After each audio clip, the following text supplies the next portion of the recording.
50, 45, there goes Davis. Oh my God! Davis is going to run it all the way back. Auburn's going to win the football game.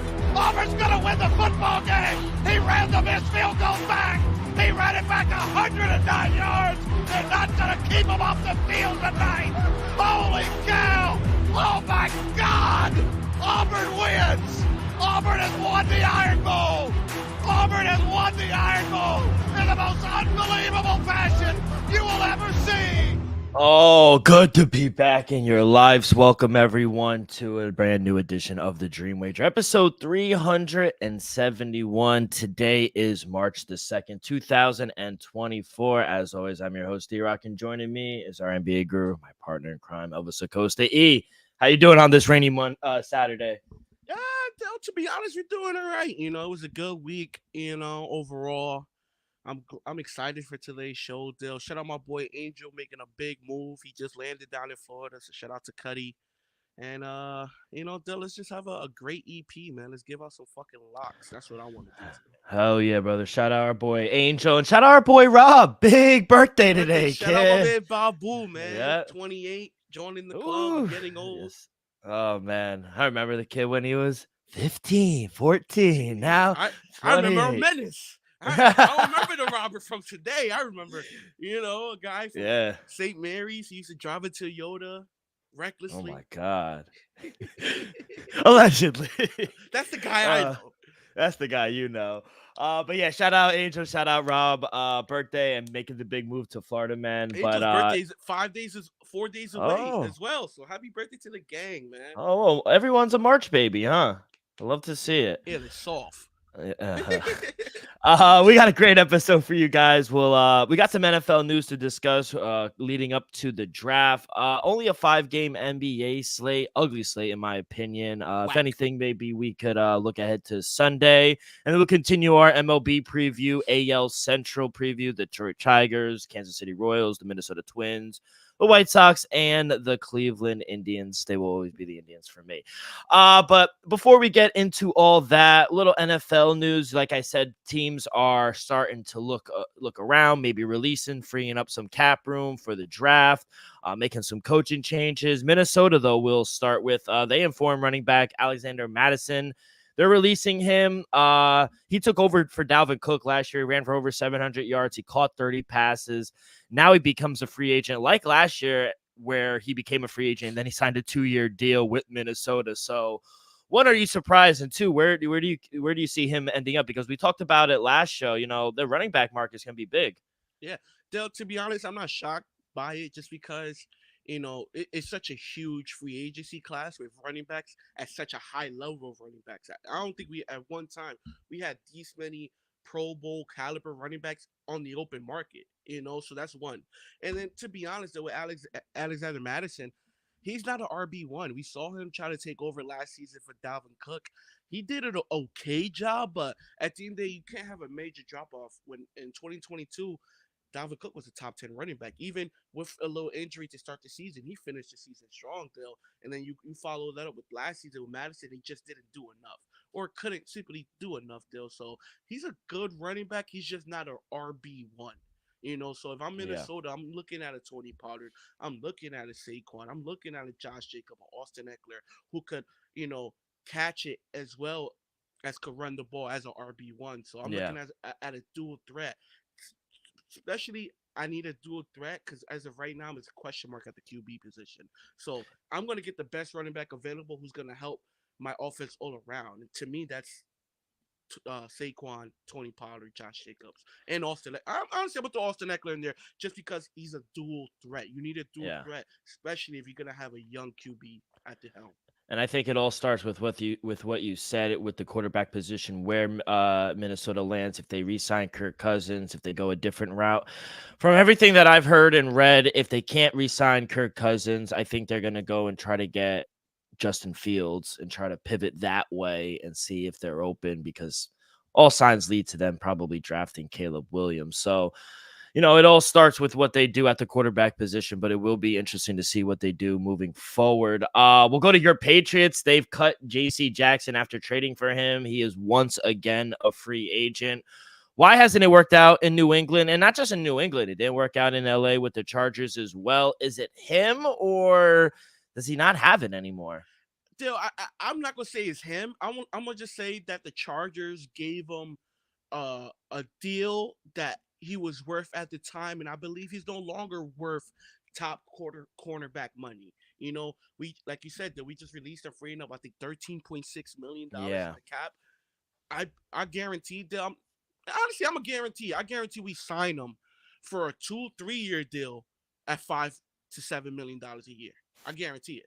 We're gonna give him a 3 year, $20 million deal because that's what's gonna work out there. At the end of the day, he's he got the big payday because of the Patriots and Bill Belichick. So Bill's not longer there no more. Maybe that's one of the reasons. Maybe that's one of Bill's hogs. Like I really like. Maybe he doesn't fit in the system moving forward. Me personally, I think J.C. Jackson is a solid cornerback. Is he top 10 corner? No. But is No. he an above average top 25 corner in NFL? Absolutely, in the right system.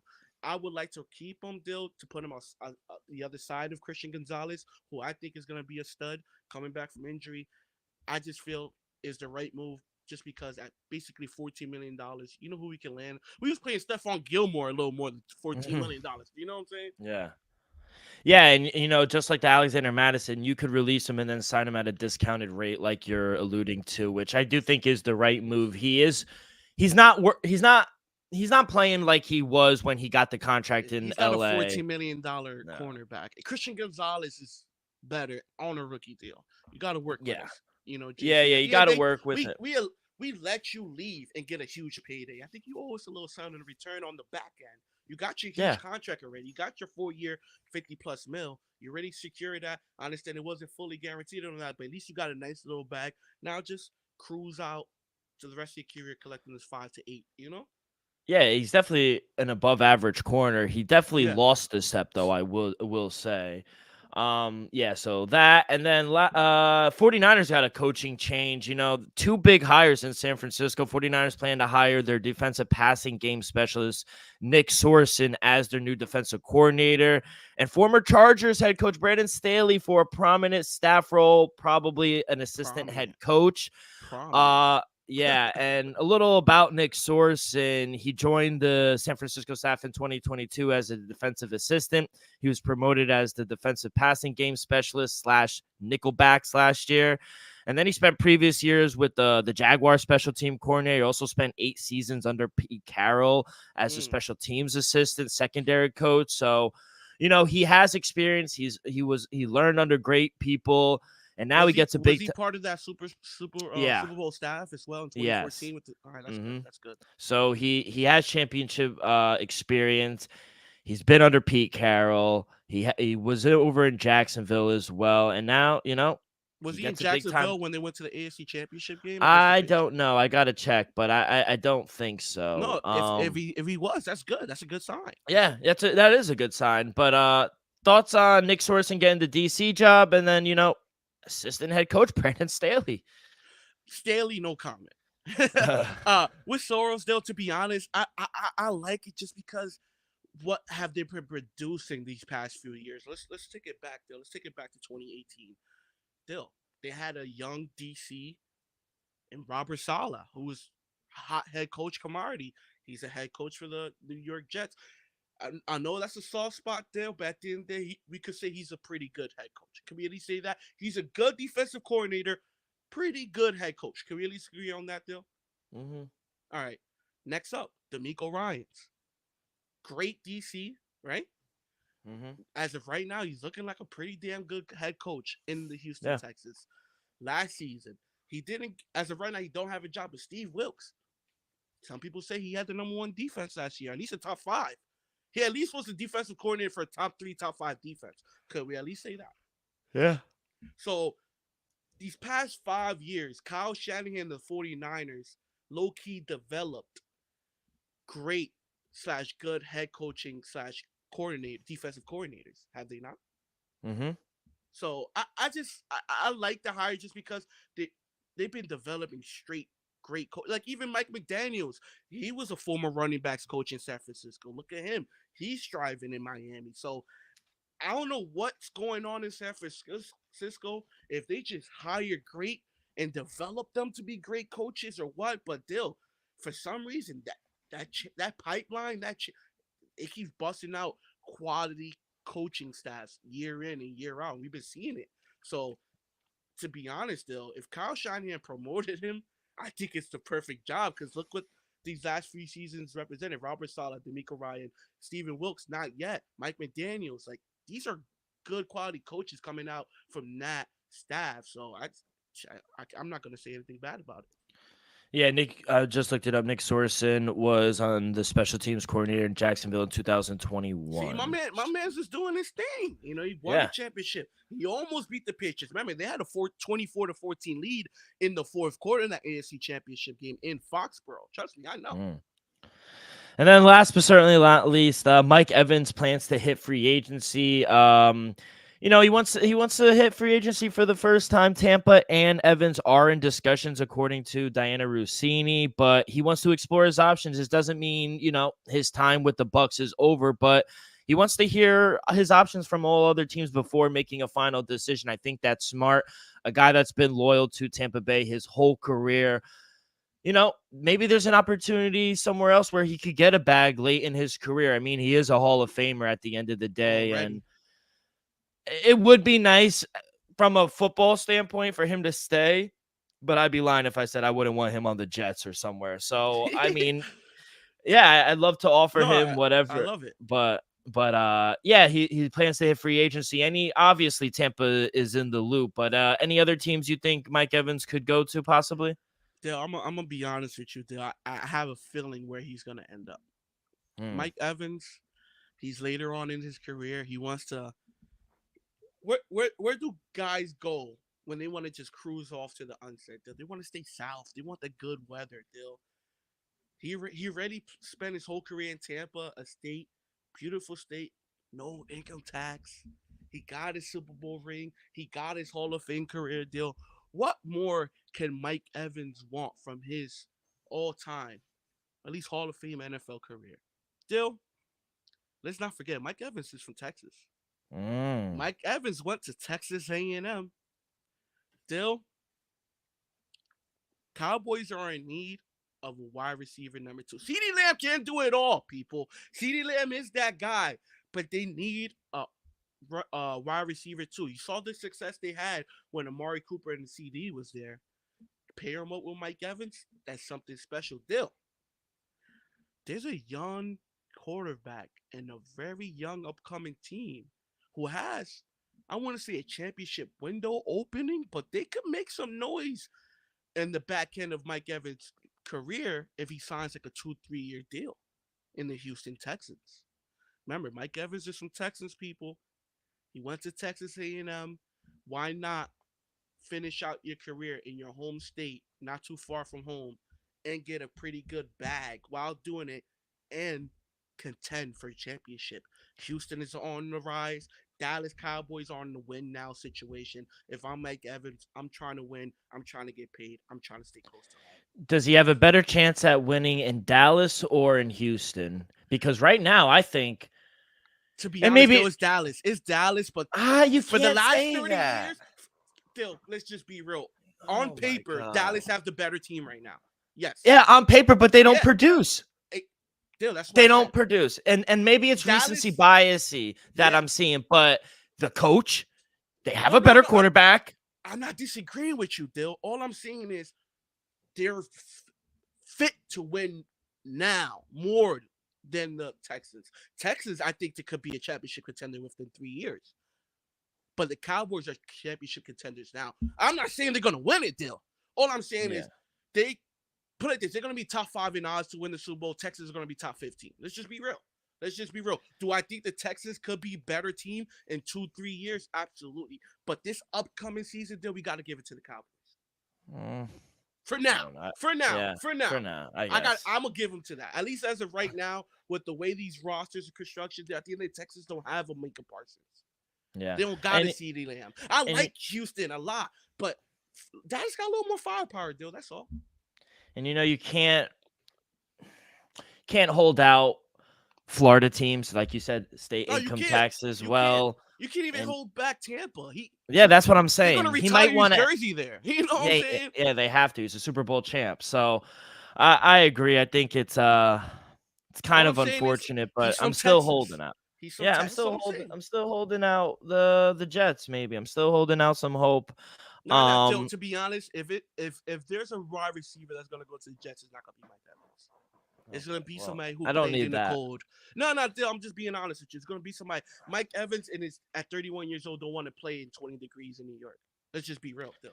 Yeah, You're gonna get somebody like a Devontae Adams, a T Higgins, a Calvin Ridley, or something like that. Mike Evans, he's 30, 31. He's not trying to get hit in 25-degree weather. He's not. Let's just be. that's a And valid point. I know.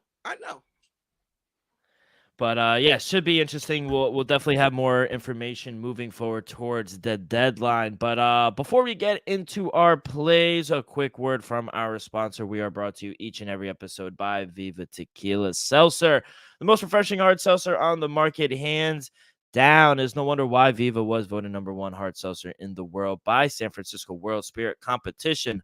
With only 88 calories, 0 carbs, 0 sugar, and a light 4.5 ABV, Viva is the perfect drink for your post-game celebrations, as it was created with that active lifestyle in mind.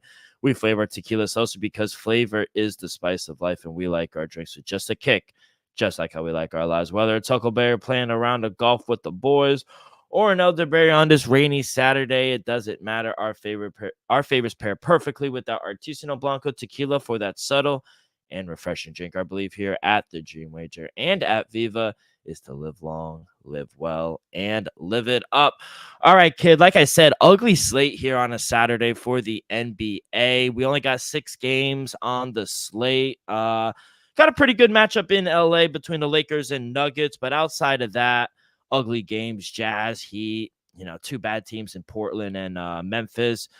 Suns laying double digits. Got a pretty good one in the 3 o'clock window. I guess we'll start there with your Brooklyn Nets hosting the Atlanta Hawks. What do you got for us, kid? Dill, we saw this matchup the other day. We took care of business. We was on the road. Yeah, now we at home, Dill. I think we take care of business again. Over on the sitting at 220.5. Give me the Brooklyn Nets -118 on the money line. If you want to lay the one for a little better number at -112, by all means, Dill. But I like the way we played the other day against Atlanta. We got blown out. Who we got blown out by? I think Thursday night. Yeah, I forgot. But we took care of business against Atlanta the other day, Dill, and I think we take care of business once again today. Three o'clock start. Don't like the time, but give me the Brooklyn Nets money line -120. Was it the Magic real quick? Nah, that was in Orlando. We got blown out. Like I forgot The who other we got night. the other night. Like literally the other night we lost. So it's okay. It's all right. Still 5 p.m. start. Utah Jazz taking on the Miami Heat. Still, I don't really love this play, but it's a hard lean. I guess so I'm gonna take it officially. Give me Miami -7.5 at home. At the end of the day, Miami been playing good ball. Jimmy Butler and the rest of the gang returns from that suspension, from that brawl, whatever. So I expect them to come out a little fiery, and I expect them to take care of business at home. Give me Miami -7.5.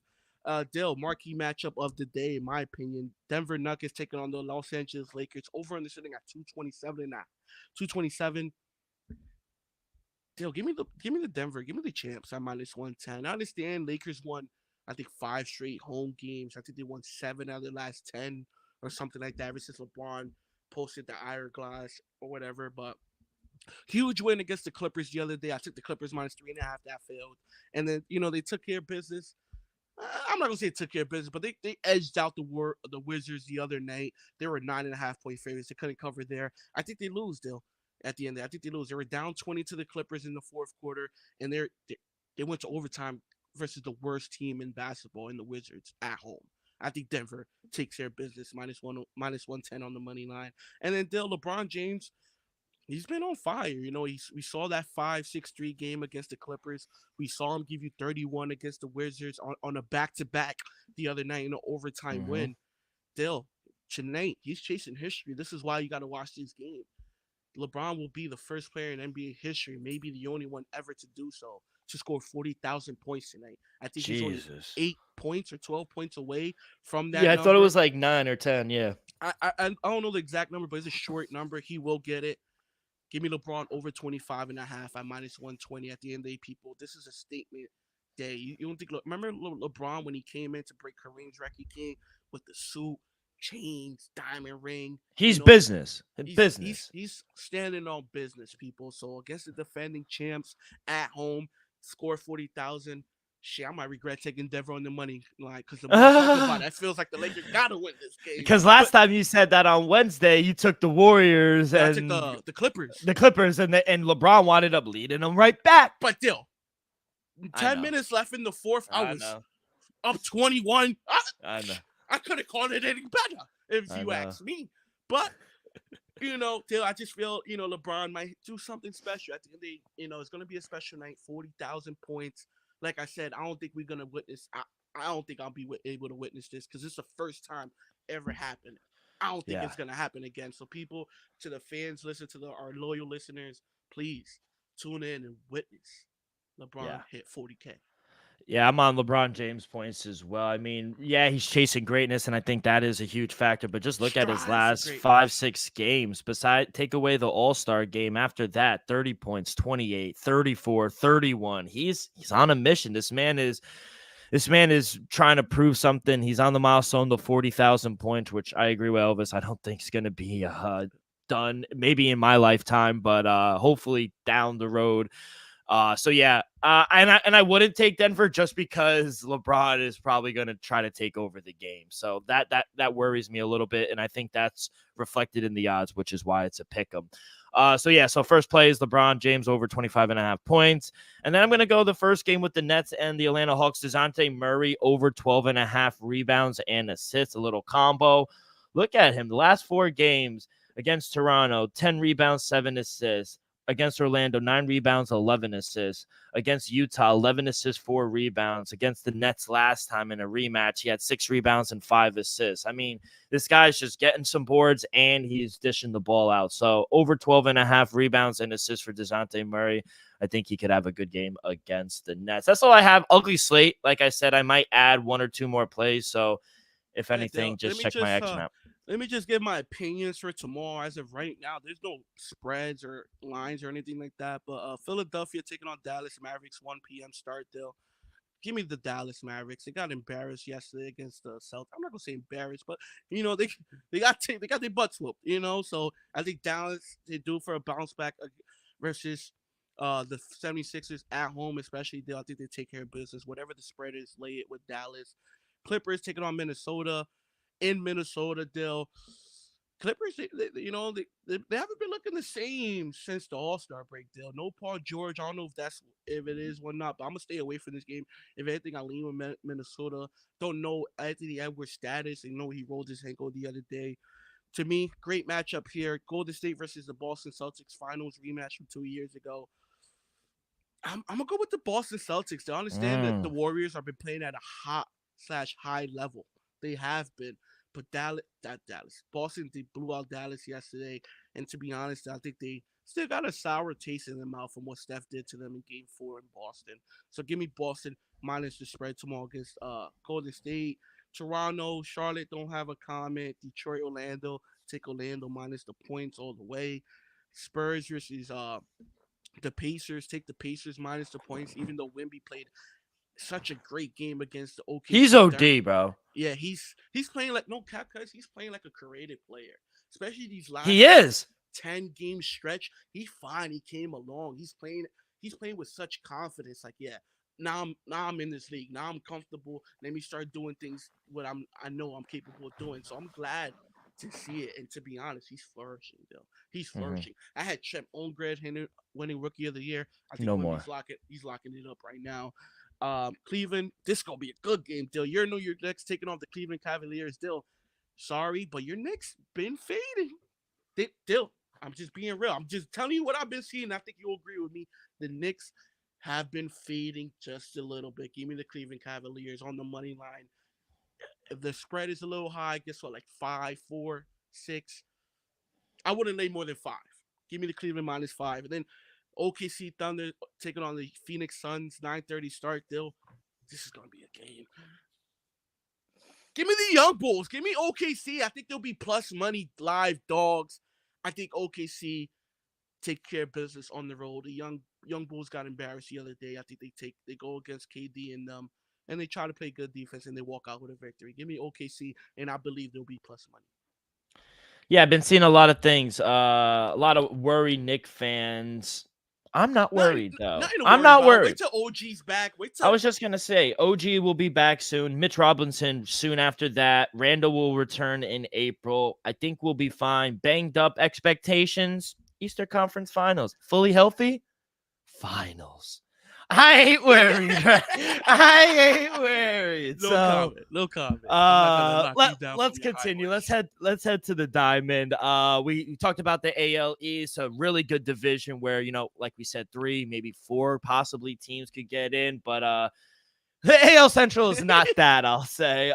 Definitely they got 1 or 2 good teams. Other than that, it's a tall task, I'll say the least. Like I said, you got the Tigers, the Royals, the Twins, the White Sox, and the Indians. Twins winded up winning the division last year, Yes, 87 and 75. The division odds for them this year, minus 120 to win the division. Tigers, they came in second with 78 and 84. They're tied with the Indians to win the division at plus 300. Then followed by the Royals. They went 56 and 106 last year. They're 12-1 to win the division. And then the White Sox are last, 61 and 101. They are 30-1 to win the division. Now, over-unders for their win total this year, Twins, 85.5, 2 down from what they had last year. Tigers, 79, just 1 above what they won last year. 77 for the Indians, 1 above that. And then Royals, 73. They expect the Royals to be a little better than they were last year, and I tend to agree. White Sox 63, so 2 more than. I mean, it can't get worse than 61 and 101. That's bad. So yeah, I guess we will start. Let's start with the Detroit Tigers. Like I said, their win total is at 79.5. I even see some 80s out there. Like I said, to win the division, plus 300. What's your favorite play, or if you have a player prop, what do you like for the Detroit Tigers?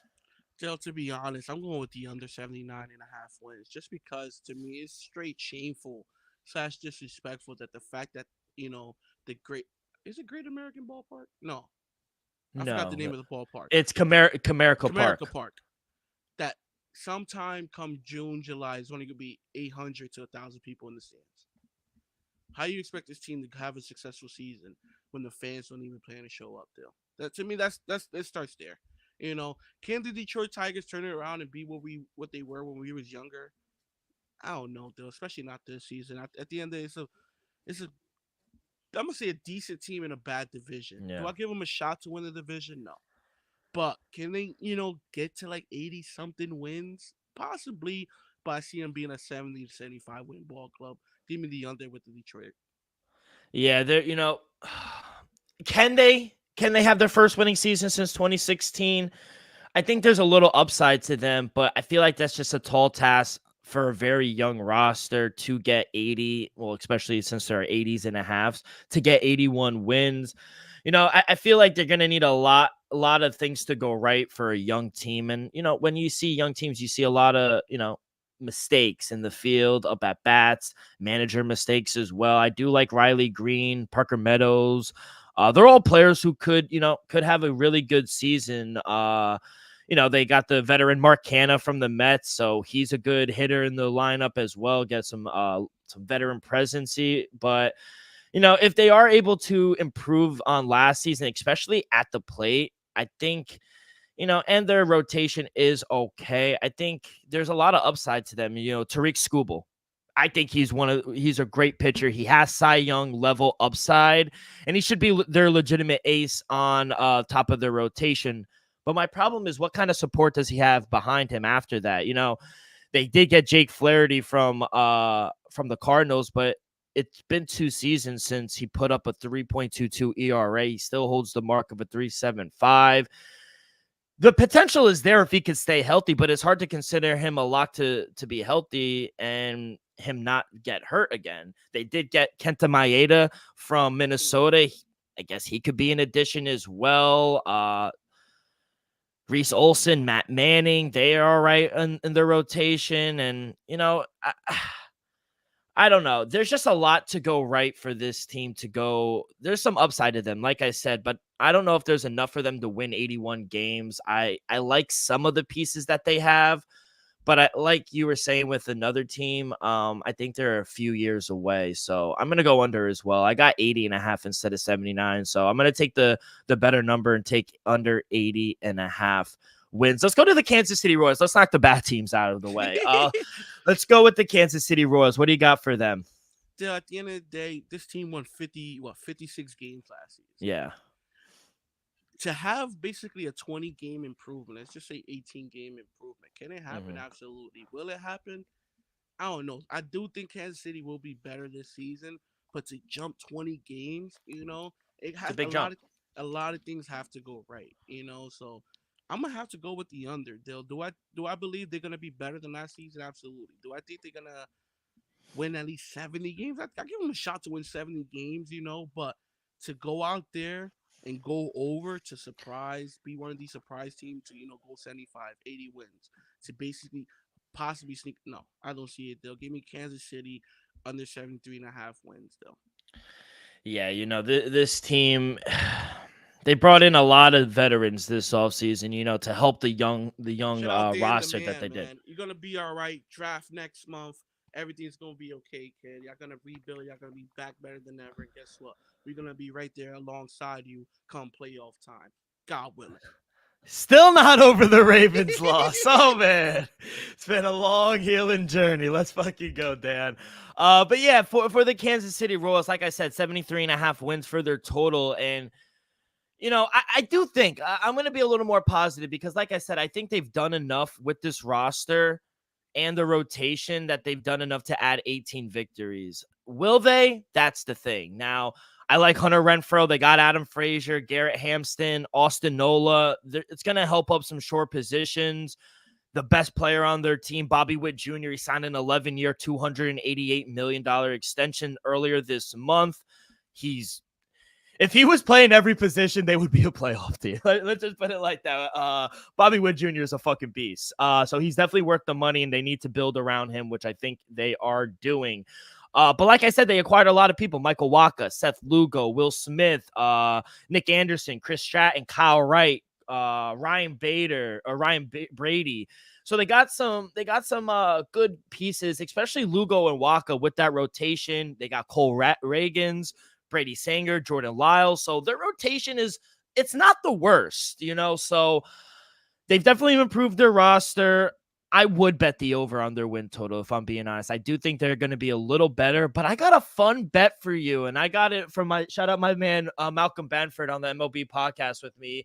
He put me on the Cole Reagans to be the strikeout leader at 60-1. He got 80-1 a few months ago, which I fucking wish I had tailed then, but 60-1, it's like a fun long shot, and I think it's worth the price for the Royals. He gets a lot of favorable matchups inside the division, and he has stuff to build upon. 11.18 K per 9 innings last year. He strikes out a lot of batters. So for him to be a strikeout leader at 60-1, I think that's a very fun bet. So that's actually going to be my bet for the Kansas City Royals, is Cole Reagans to lead the league in strikeouts at 60-1. Let's go to the Minnesota Twins, the team that won the division last year. What do you got for them? Dill, I picked them to win the division last year at plus money, so I hit on that, Dill. I think, to be honest, I think Minnesota is the best team in a weak division.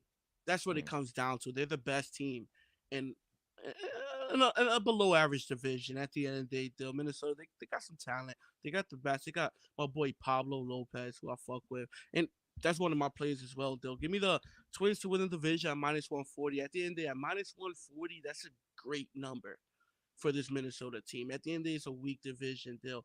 And then, like I said, give me Pablo Lopez a sprinkle on the strikeout leader, Dill. At plus 2,000, if he could stay healthy, it's a health award. If he could get to like 25, 30 starts, Dill, I think he could definitely get it. Like you said, with your guys, a weak division, he's gonna get the chances.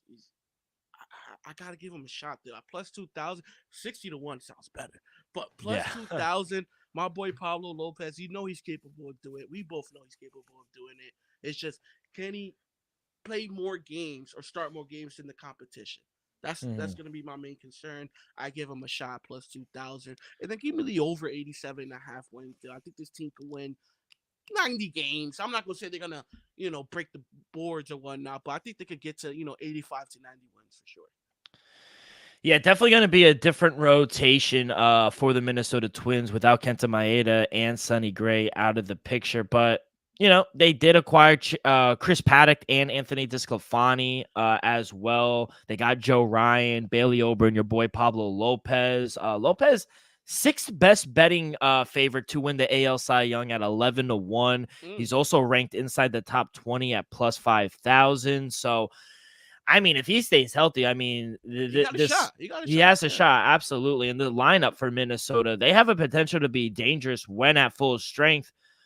But the main question is, how many games will they get from Brian Buxton? He's their key. If he could stay healthy, watch out. I like Royce Lewis. He's a great, he showed a really small sample size last year, and he has the potential to put together a really good campaign this season. They traded away George Polanco, which I think actually could be viewed as like a confidence builder for their new guy, Brooks Lee, who, he's a top 20 prospect in baseball, and he could make the team in spring training. So I think trading away George Polanco gives them a little confidence that they have in Brooks Lee. So crazy, but I couldn't find anything that I really liked to win the division. Too small. The win total didn't really want to touch either. But the price I like is the Twins to win the World Series at 28-1. Backing them to win the World Series at 28-1, I feel like is a reasonable look. They're gonna be annoying if you can't get them out of the playoffs, especially with Ryan and Lopez at the top of the rotation. That's going to be a nice 1-2 punch in the postseason. So there's a lot of question marks in the division. However, I do think waiting to see if one of the rivals gets off to a hot start while others suffer, I think maybe you could get a better number in season. But right now, 28-1, give me the Twins to win the World Series. That was crazy, right? But it all honestly stems from, can Byron Buxton stay healthy? If he stays healthy, this is a top 10 team. People don't want to say that, but Minnesota Twins are a top 10 team if Byron Buxton could stay healthy and play 150, 160 games like they're paying him to. Let's get the Chicago White Sox out of the way. Bad team. Got a lot of problems with Tony La Russa last season. What do you expect from them this season? Not much, still. You know what? Still, I'm gonna just pull it off like a Band-Aid. Worst record in baseball, plus 460. I apologize, Chicago fans, but guess what? Y'all got a shot to be the worst team in baseball. Still, I'm sorry. Give me the under 63.5 wins at minus 110. I just don't see Chicago being any good this year. They got some pieces, but to put it together and try to make a playoff push, make a run at it, I don't see it. They'll give me the worst record in baseball, plus 460. I'm not saying put a couple units on it, people, but it's definitely worth a sprinkle. Yeah, obviously they're the betting favorite to finish last in the division. And while I do agree they probably will finish last, I do think 63.5 is a touch low. They brought in Eric Feedy. They brought Chris Flexen in. They acquired Mike Soroka from the Atlanta Braves. They do still have Dylan Cease. Michael Kopech should make up the top of their rotation. I think they could improve upon this mark, at least until Dylan Cease gets traded. I do think he will eventually get traded. Last year, there were a lot of rumblings. They never really could have got the best offer. So maybe this year he gets traded. But, I do like the addition of a really good catcher and game caller and Martin Maldonado from Houston. He's a championship guy. He has experience there. And behind the plate could also benefit a lot of the pitchers, like I just mentioned, Dylan Cease, Michael Kopech, Chris Flexen. So they also brought in Nicky Lopez, Paul DeJong as well in free agency. So this is a hold your nose bet, but I'm actually going to take a chance and bet the over 63.5 wins. That's just so low. No, it is So low. It is low, Dale. yeah, I mean, they're going to be bad. Don't get me wrong, but 63.5, like the Washington Nationals have a better win total than them. So that's saying something. By the way, people, they could go over and still have the worst record in baseball. Yeah, 100%. So yeah, we both could win that bet as well. And then let's round it off with the Cleveland Indians. A lot of upside, I think, for this team. Yeah, Dale. Let's start right there. Give me the over 78.5 wins, Dale. This is one of the teams that have a potential to be as high as a World Series contender, but be as low as like a 70 win team. Dale. It all depends, I like the over. I think Cleveland Indians could be pretty good, Dale, to be honest. Do I give them a shot to win the division? I give them a small shot to win the division, just because you got guys like Jose Ramirez and stuff like that. If Jose stays healthy, Dale, I even give him a shot to lead the league in hits at plus 2,100. Dale, if he stays healthy, he's gonna make contact on the ball. It's a hitting ballpark at home, especially in Cleveland. I think Cleveland has a small shot to be very good or just average. Give me Cleveland over 70.5 wins. Give me a short sprinkle to win the division at plus 300. And give me a sprinkle on Jose to lead the league in hits. Just because the guys ahead of him, besides Corey Seager, they could get injured and miss a couple games. I think Jose can stay healthy with Corey Seager. Those are my two hit leaders. Oh, we'll talk about Corey Seager in a little. I mean, he's a stud. I fucking love Corey Seager. But I agree 100%. I love them to go over their win total. I got them to win the division at plus 400. But yeah, they did lose. They lost their rentals that they tried to pick up last season in the middle of deadline. Lucas Giolito, Ronaldo Lopez, but their rotation, starting with Shane Bieber, they have Tristan McKenzie, Tanner Beebe, Logan Allen, and Gavin Williams. I love their rotation. They have Emmanuel Clase. He's probably a top 2, top 3 closer in the league as well. So they have a great bullpen.